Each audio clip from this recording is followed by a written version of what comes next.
Do you ever scroll through TikTok, Instagram Reels, or YouTube Shorts and wonder how did they make those super engaging, cool subtitles? Well, today I'm gonna show you exactly how to do it as someone who edits short content for a living. So today I'm gonna show you how to auto-transcribe text. I'm gonna show you how to edit that text like your favorite YouTubers or influencers. Then I'm gonna show you how to create presets with subtitles. And then finally, I'm gonna show you how you can edit the subtitles with emojis like you see your favorite influencers doing. So starting out, once you have your footage all cut up and in your timeline the way you want it, and you're ready to add subtitles or transcribe onto your timeline, you can come up here to your top left panel of Premiere Pro, and these options up top, just scroll until you find text. If you cannot find text, go to Window, scroll down to Text, and then click on Text, and you'll have this pop up here. Now, before we actually go ahead and transcribe our text in our timeline, it's important that you know what the transcribe feature is actually doing. So essentially, well, not essentially, it is turning your audio into written text or captions on your timeline. And it goes and transcodes it, and it gets it about 90% correct, if not 100% correct most of the time. And it's really cool and powerful too, because it even gives you timestamps, and that helps you stay organized and helps you kind of keep track and edit your captions even easier. So once you click the transcribe sequence, a pop-up's gonna come up called Create Transcript. And basically here, what you could do is you could go through the language and you could choose which language you want to transcribe your text into or your subtitles into. In this case, English. So, and then right here under audio on track, you could select which audio track you want to transcribe into captions. I'm going to keep this on mixed since I have audio tracks on both A1 and A2. But if you only have audio on your first audio track here, then you could just go ahead and click audio 1. Then all you're going to want to do is click transcribe. So once you initially finish transcribing, you're gonna have this pop up on the top left panel full of text. And as I said, Premiere Pro gets it correct or on point about 90% of the time. So it's definitely worth going through here, sifting through here, and just seeing if there are any mess ups that you should fix, especially if this is gonna be for a big influencer that you're editing for or for yourself. You don't want any mess ups. So just go through here and see if you have any mistakes. And if you do see a mistake here, you could just go to the paragraph where you see the mistake and then double click, and then now you have editing capabilities within that paragraph. Then once you're done here and you want to actually turn it into subtitles, you come over here to this CC icon, which stands for Create Captions, click on that. Then you're gonna have another pop-up that comes up. And here is really cool because this box is a box where you can actually have a lot of different features to edit your subtitles in different ways. So basically with this box, you could choose how long you want your sentences to be, if you want it to be single line, double line, etc. So right here, we're gonna keep our subtitle default. We're gonna keep subtitle as the format, of course. Style, none, we don't have any right now because we have no presets created.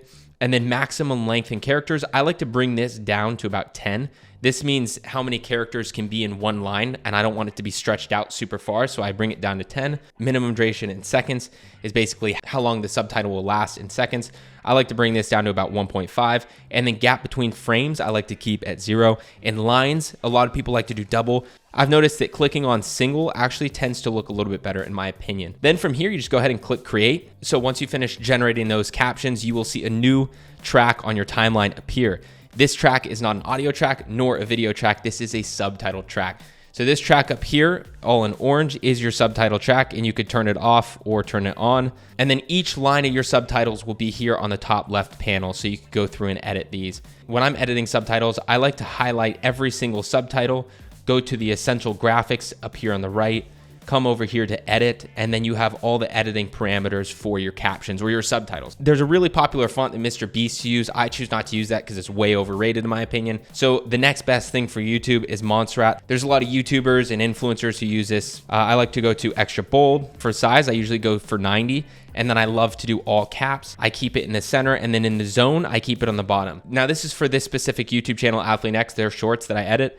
I specifically like to keep theirs at the bottom because there's a lot of information going on screen. However, if it's somebody just talking, what you'll frequently see on YouTube is a lot of influencers using the middle zone, and then they bring it down a little bit, so it's right there. But for me, and for this video, I usually like to keep it at the very bottom. Another thing you'll see a lot of influencers do is using shadows behind their subtitle text. So what we're gonna do is scroll down in the same box, and you're gonna find shadows.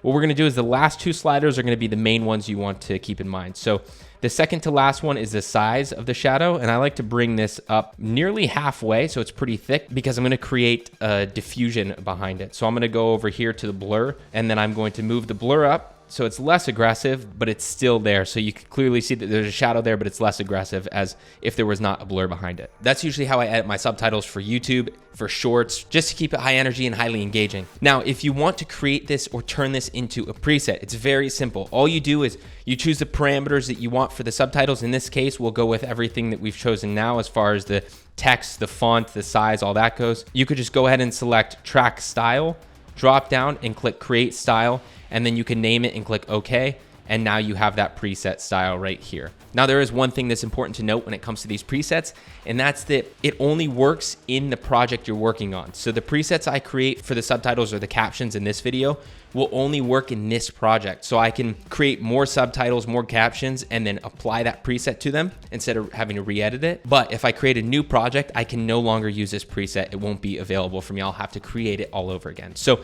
I usually actually don't create presets. I just wanted to show you for the sake of this video. And now finally, I'm gonna show you how to add emojis to your subtitles or captions, because a lot of influencers also use emojis with their text just to keep it even more engaging than it already feels. So what I usually like to do is, because Premiere Pro, if you can see here, I'm gonna zoom into one of these. If I click on exercise and I go and I wanna add a muscle emoji, you'll see that it comes out all weird and it doesn't look like the Apple emoji.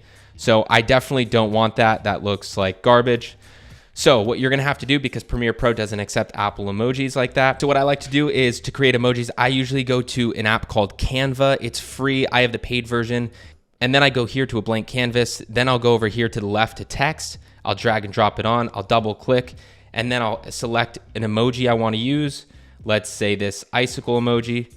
And then I come here, I go up to share, download, transparent background, and then I download it and I choose where I want it downloaded to. Quick note as well is I had to go through and do this for every single Apple emoji. So go ahead and do the same thing. It's gonna take a long time up front, but it's definitely worth it because you'll see why. So once you get back into Premiere Pro, go to this tab right here called Libraries, open it up, and go to create a new library. I've already done this, but you could do Apple emoji example, because this is an example, create. Then what you could do is you could literally just drag and drop the emojis right here.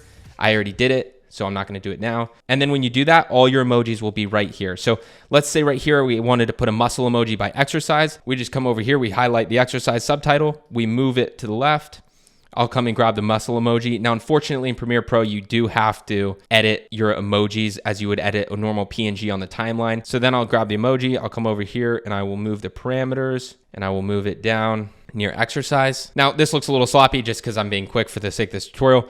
But then when you play back, then you have the emoji right by the actual subtitle. So that's about it in this video. That is how you create those engaging subtitles that you see all your favorite influencers and YouTubers doing at the moment. Now, I actually have a lot of new Premiere Pro and After Effects tutorials coming soon to this YouTube channel. So if you're interested in that, go ahead and click that subscribe button. And if you're interested in a specific tutorial in After Effects Premiere Pro, leave a comment below and I'll definitely make that. Thank you guys so much for watching. And until next time, peace.